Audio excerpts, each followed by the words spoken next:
একজন প্রশ্ন করছে, জান্নাত জাহান্নাম তো বিজ্ঞান আবিষ্কার করতে পারে নাই, তাহলে জান্নাত জাহান্নামের কি অস্তিত্ব আছে? উত্তর হচ্ছে, জান্নাত জাহান্নাম বিজ্ঞান আবিষ্কার করতে পারে নাই, এটা বিজ্ঞানের ব্যর্থতা, জান্নাত জাহান্নামের ব্যর্থতা নয়। জ্ঞান অর্জনের মানদণ্ড ঠিক করেন। প্রশ্ন করা হবে, মাইয়েত শুনতে পারবে যে মানুষ চলে যাচ্ছে হেঁটে হেঁটে, দুজন ফেরেশতা আসবেন যাদের ব্যাপারে অন্যান্য হাদিসে বর্ণিত আছে। প্রথম প্রশ্ন করা হবে, তাকে উঠিয়ে বসানো হবে, মান রব্বুক, কে তোমার রব? পৃথিবীতে কেউ যদি শিরিক করে থাকে এবং শিরিকরত অবস্থায় মৃত্যুবরণ করে বিনা তওবায়, সে উত্তর দিতে পারবে না কে আমার রব। মান রব্বুক উত্তর তারাই দিতে পারবেন ইনশাআল্লাহ যারা পৃথিবীতে শিরিকবিহীন অবস্থায় মৃত্যুবরণ করবে। আর আমি অনেকদিন বলেছি, মানুষের চিন্তার মধ্যে শিরক হয়, এটাকে আকীদাগত শিরক বলে। আমলের মধ্যে শিরক হয়, মানুষের কথার মধ্যে শিরক হয়। বেসিক্যালি এই তিন পদ্ধতিতে শিরক হয়ে থাকে। যেমন কেউ বিশ্বাস করে যে আল্লাহ বলতে কেউ নাই, নাউযুবিল্লাহ।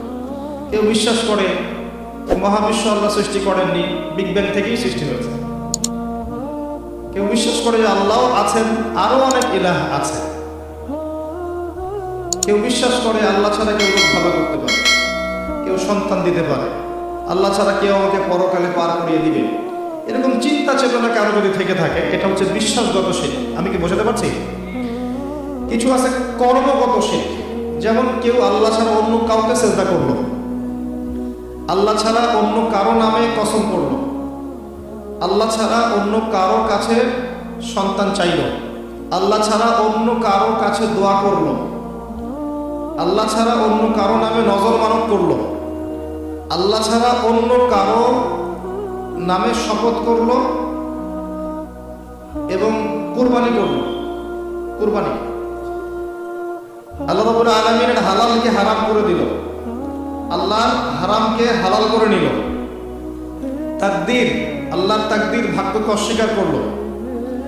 এমনকি আল্লাহর দ্বীনের জ্ঞান অর্জন করলো দুনিয়া পাওয়ার আশায়। নামাজ পড়লো মানুষকে দেখানোর জন্য, যাকাত দিচ্ছে, সাদাকা করছে মানুষের বাহবা পাওয়ার জন্য। মানুষ অনেক বড় আলেম, মুফাসসির বলবে, মুহাদ্দিস বলবে, শায়েখ বলবে, এই জন্য দ্বীনের প্রচার করছে, দুনিয়ার স্বার্থে দ্বীনের জ্ঞান অর্জন করেছে। এগুলো সবই শিরকের অন্তর্ভুক্ত, কর্মগত শিরক। আবার কিছু আছে কথার মধ্যে শিরক। যেমন, কেমন আছেন? আপনার দোয়ায় ভালো আছে। কেমন আছেন? আপনার দোয়ায় ভালো আছে। আপনার মায়ের কি অবস্থা? মায়ের অবস্থা ভালো, ডাক্তারটা সময় মতো না আসলে মাকে বাঁচানো যেত না। যাত্রা কেমন ছিল? জার্নি খুব ভালো ছিল, ড্রাইভার অনেক ভালো ছিল, ড্রাইভারের দক্ষতায় অ্যাক্সিডেন্ট থেকে নিশ্চিত অ্যাক্সিডেন্ট থেকে বেঁচে গেছে।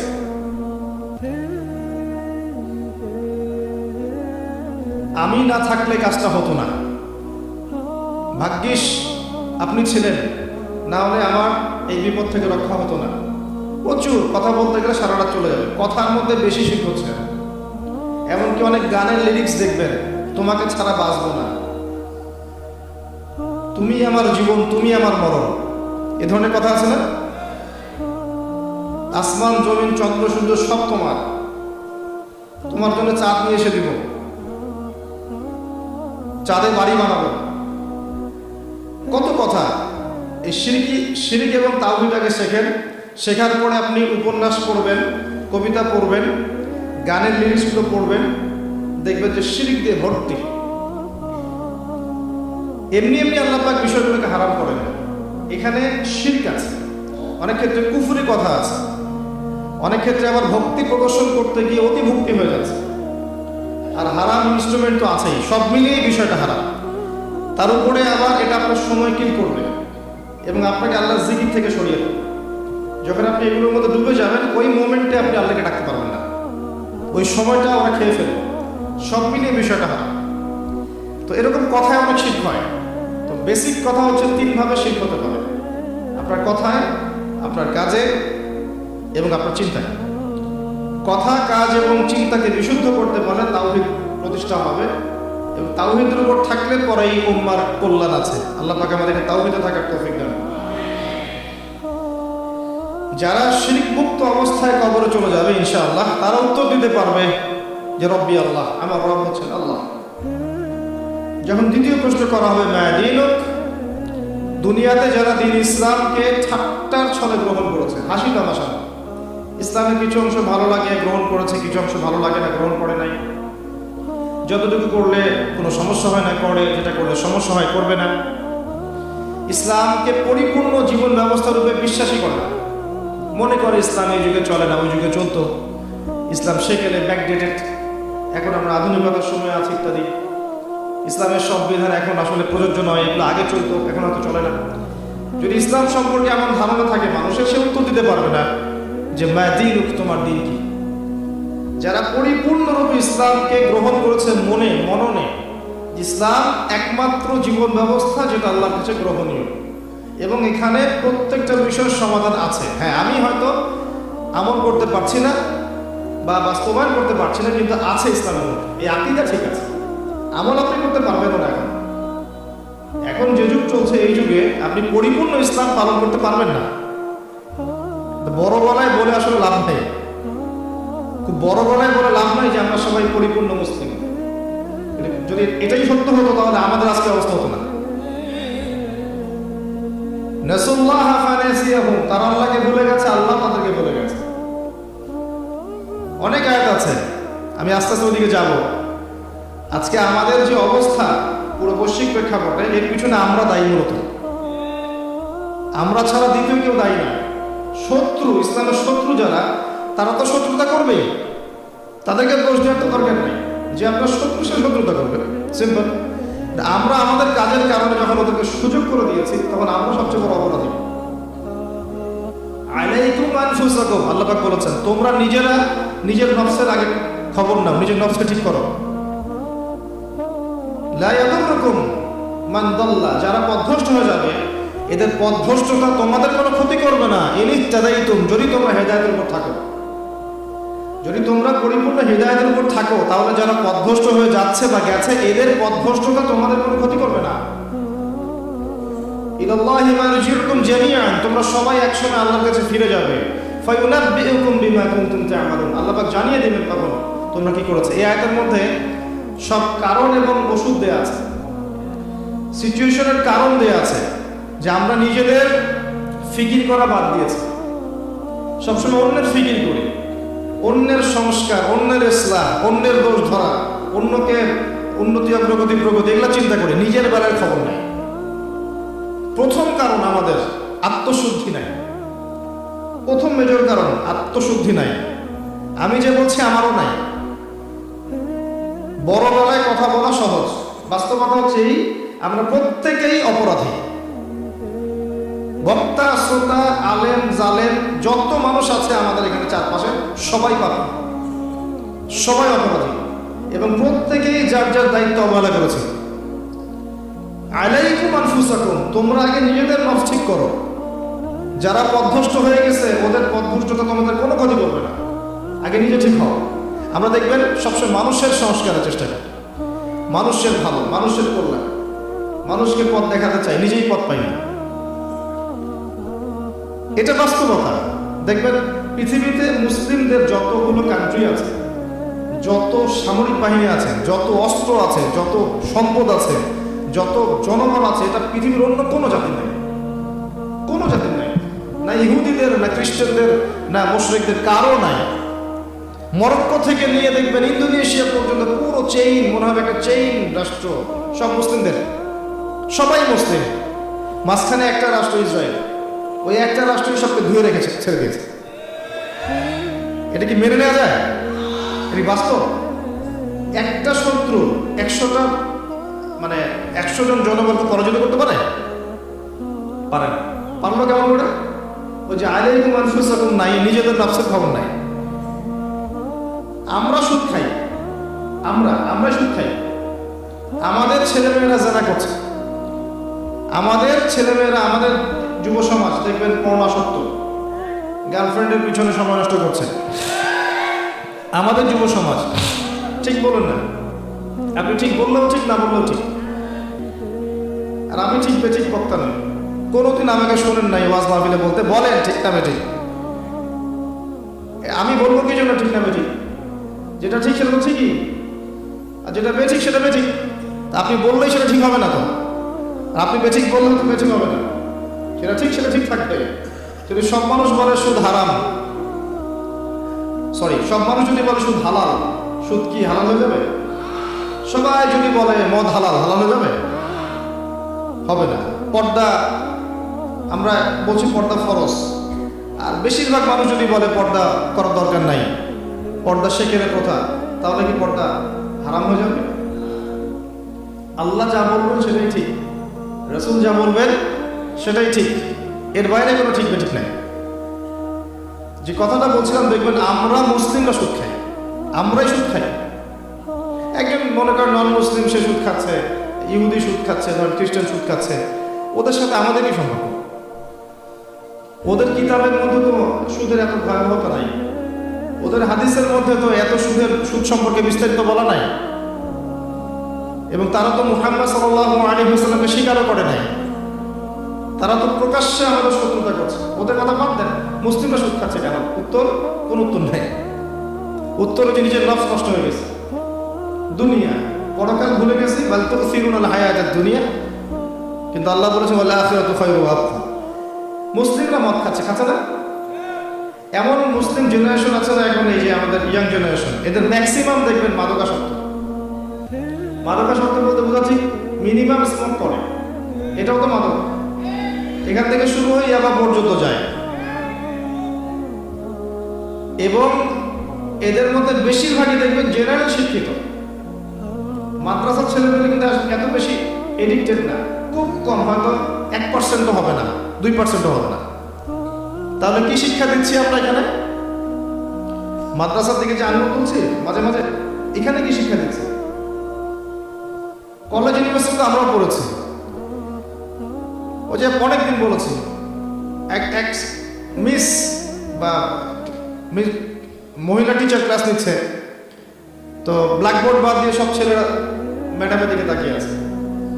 ছেলেদের ক্লাস নিচ্ছে মহিলা শিক্ষিকা, এবং তার মাশাআল্লাহ পোশাকও সুবহানাল্লাহ টাইপের। তো ব্ল্যাকবোর্ড দেখা বাদ দিয়ে সব ওইদিকে দেখছে। আবার আমরা দেখেছি মেয়েদের ব্যাচ, ছেলে টিচার পড়াচ্ছেন, কোচিং প্রাইভেট, মাঝে মাঝে গায়ে হাত দিচ্ছেন, বলছেন সে তো আমার মেয়ের মতো। হ্যাঁ, অনেক সময় এমন হয়েছে ছাত্রীর সাথে স্যারের প্রেম। হাসছেন? কত ঘটনা লাগবে আপনার, কতগুলো ঘটনা লাগবে এরকম, একটা কথাও মিথ্যা বলছি না। ইউনিভার্সিটিতে আন্দোলন হয়েছে, দেখবেন যে বান্ধবীর কোলে বন্ধু মাথা রেখে আন্দোলন করছে। এটা হয় না? অনেক ক্ষেত্রে এমন হয়েছে যে এই ছেলে আর মেয়ে একসাথে পড়াশোনা করছে, এই পড়াশোনা করতে করতেই দেখবেন এক পর্যায়ে প্রেমের পরে আস্তে আস্তে সম্পর্ক গভীর হয়, পিতামাতার মতোই অনেক ঘটনা ঘটে ফেলে। এরপরে দেখবেন একসময় ব্রেকআপ হয়ে যায়, তারপরে এই ছেলে হয় আত্মহত্যা করে অথবা মাদকের কাছে যায়, ওখানে প্রশান্তি খোঁজার জন্য, যেহেতু এখানে একটা বড় ছ্যাঁকা খেয়েছে। তারপরে যাবে মাদক থেকে মিউজিক, তারপরে গুন্ডামি করবে, মাস্তানি করবে, পড়াশোনা শেষ, লাইফটা ক্র্যাশ। প্রথমে একটা মেয়েকে দেখে ক্রাশ হওয়ার পরে পুরো লাইফটাই তার ক্র্যাশ হয়ে গেল। তো এই সুযোগটা কারা তৈরি করে দিল যে সবাই একসাথে পড়াশোনা করবে? এরা যতটা না দায়ী, সিস্টেম তার চেয়ে বেশি দায়ী। যদি এমন হতো ছেলেরা ছেলেদের জায়গায় ছেলে টিচার, মেয়েরা মেয়েদের জায়গায় মেয়ে টিচার, কোনো সমস্যা ছিল? উন্মুক্ত করে দিলেই সমস্যা হচ্ছে। তো মুসলিমরা উন্মুক্ত করছি, আমরা মুসলিমরা উন্মুক্ত করছি, এবং এখানে যদি কেউ হিজাব বা ইসলাম মেনে চলতে চায় তাকে অনুৎসাহিত করছি। সরাসরি হয়তো বলছি না, কিন্তু তার সাথে এমন আচরণ করছি যে তাকে ডিসকারেজ করা হচ্ছে, তাকে উৎসাহিত করা হচ্ছে না, তাকে মনস্তাত্ত্বিকভাবে আক্রমণ করা হচ্ছে। এবং অসংখ্য ঘটনা ঘটছে জেনার এবং ধর্ষণের, এই ফ্রি মিক্সিং এর কারণে। স্কুল থেকে শুরু করে কলেজ থেকে আপনার বিশ্ববিদ্যালয় থেকে শুরু করে দেখবেন অফিস আদালত, প্রতিটা জায়গাতেই ফ্রি মিক্সিং। এটা সমাজের কাঠামোটা ভেঙে দিয়েছে। এটা আমরা মুসলিমরা করেছি, অমুসলিমরা করে দেয়নি। আলাইকুম আনফুসাকুম, নিজের দিকে দেখেন আগে। নিজের চরকায় তেল দেন। আমাদেরকে দেখেন, আমরা সুদ খেয়েছি, আমরা মাদক খেয়েছি, আমরা ফ্রি মিক্সিং অনুমোদন দিয়েছি, আমরাই ফ্যামিলিস্ট রেভলিউশন করেছি। মেয়েদেরকে আমরা বাইরে বের করে এনেছি, পোশাক চেঞ্জ করে দিয়েছি, ছেলের পোশাক মেয়ে, মেয়ের পোশাক ছেলে। এবার এভাবে সমাজ চলছে। এর উপর আবার পর্নোগ্রাফি আছে, ভিতরে ভিতরে পর্ন দেখে যুব সমাজ, যুবতীরা সবাই দেখে, আর বাইরে বের হয়ে স্যুট প্যান্ট টাই করে ঘরে মনে করে আমি খুব ভালো মানুষ। বাইরের চরিত্রটা আসল রূপ নয়। এভাবে চলছে। এই কাজগুলো কিন্তু আমরা করছি। আমি নিজেদের কথা বলবো আজকে, বাইরের কারো কথা বলবো না। শুধু আমাদের দিকে দেখেন, শুধু মুসলিমদের দিকে দেখেন।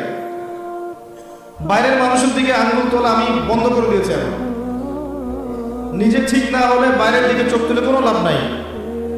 আমরা নিজেরা যদি ঠিক না হই, বাইরের দিকে আঙুল তুলে কোনো লাভ নাই। বড় বড় স্লোগান দিয়ে কিচ্ছু হবে না, বিশ্বাস করেন। ইসলামের অনেক চূড়ার ইবাদত আছে, ভিত্তি ঠিক না করলে চূড়ার ইবাদত করে লাভ হবে না।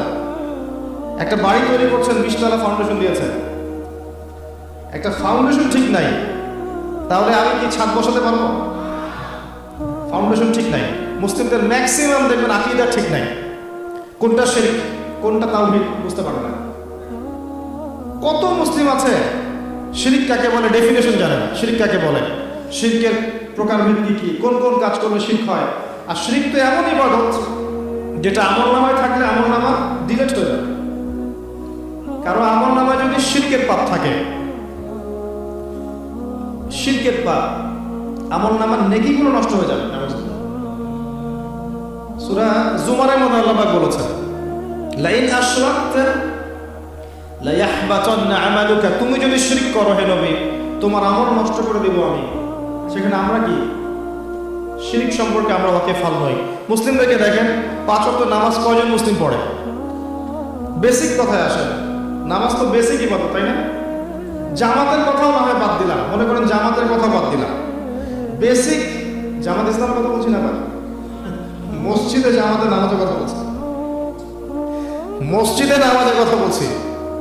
জামাতের কথা বাদ দেন, বেসিক বাসায় 5 ওয়াক্ত নামাজ কয়জন পড়ে? হাত তুলেন দেখি। আপনি জরিপ করেন, দেখেন বাসায় 5 ওয়াক্ত নামাজ কয়জন পড়ে দেখবেন। এবার বলেন জামাতে গিয়ে নামাজ পড়ে 5 ওয়াক্ত কতজন, কতজন মুসলিম? আবার দেখবেন ফজর এশা জামাত কতজন পড়ে। নামাজটা দেখেন, নফল সুন্নত মুস্তাহাব পড়ে আসেন, ফরজ নামাজের কথায় আসেন। ফরজ জিনিস যে মুসলিম নারীরা পর্দা করবে, সিম্পল। এটা আমাদের পোশাক, মানে আমরা যেমন এই যে গেঞ্জি পরি, শার্ট প্যান্ট পরি, নর্মালি হচ্ছে মেয়েদের পোশাক হচ্ছে মেয়েরা পর্দা করবে। এটা আমরা নর্মাল পোশাক দিয়েছে। আর যারা নর্মাল পোশাকটা পরছে এরা পশু। পশু নিজের সতীত্ব বুঝবে না, সে তার সম্ভ্রম বুঝবে না। একজন মানুষ তো বুঝবে তার সম্ভ্রম কি জিনিস। আপনি সতর ঢেকে রাখেন, রাখেন না? এটা নর্মাল পোশাক, সাধারণ পোশাক। তাদের পুরো দেহটাই তো সতর, ওটা ঢেকে রাখবে, পর্দা করবে, সতর, স্বাভাবিক, এটা নর্মাল। কতজন মুসলিম নারী এখন পর্দা করে এটা দেখবেন। তবে আপনাদের এদিকে পর্দার প্রচলন বেশি, এটা আমি জানি, আলহামদুলিল্লাহ, এটা আল্লাহ শুকরিয়া। তবে দিন দিন মেয়েদের পর্দা বাড়ছে, এটা ঠিক। যতই মেয়েদেরকে বেপর্দা করার চেষ্টা করা হচ্ছে, আলহামদুলিল্লাহ মেয়েদের বোরখার সংখ্যা বাড়ছে। কি বোরখা পড়ছে সেটা পরের কথা, বোরখার সংখ্যা বাড়ছে। এরপরে যারা পড়ছে ওদেরকে আমরা রিকোয়েস্ট করবো যে ডিজিটাল বোরখাটা